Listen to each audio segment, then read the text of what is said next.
মধ্যবিত্ত টার্গেট কেন মমতা? কি কারণ?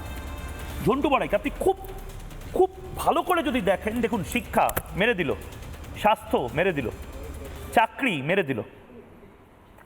কনসাসলি যেন মমতা বন্দ্যোপাধ্যায় মধ্যবিত্তদের সমস্ত কিছু মেরে দিয়ে বলছেন যে এই 500 এবং 1000ই হচ্ছে তোমার এক এবং একমাত্র অবলম্বন। এই মধ্যসত্তা বগিরা এরা ভাবে, এরা আন্দোলনটাকে কনসলিডেট করে এগিয়ে নিয়ে যায়, আর সর্বহারারা তার পিছনে পিছনে যায়। মমতা ব্যানার্জি কিন্তু সমাজ বিজ্ঞানের স্টাডিটা ভালো করেছে যে এই সোসাইটি তার জন্য, তার অচলাচলের জন্য এরা সেই রক্তকরবীর বিশু পাগলার ভূমিকা নেবে। তাই এই শ্রেণীটাকে ভাঙতে হবে। এই যে বলছে না জিরো টলারেন্স, আমিও বলছি হ্যাঁ, মমতা ব্যানার্জি জিরো টলারেন্স দেখায়। কিসের জন্য জানো? এই জিরো টলারেন্সটা করে মডেল অফ জিরো পানিশমেন্টের জন্য।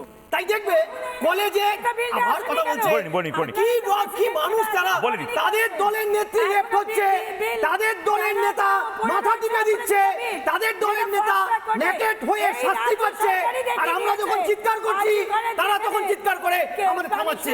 এই কারা, কাদের দেখেছেন? এটা হচ্ছে মমতা ব্যানার্জির মডেল। এই মডেলগুলো জিরো পানিশমেন্ট মডেল। এরা কিচ্ছু করে না, চিৎকার করার জন্য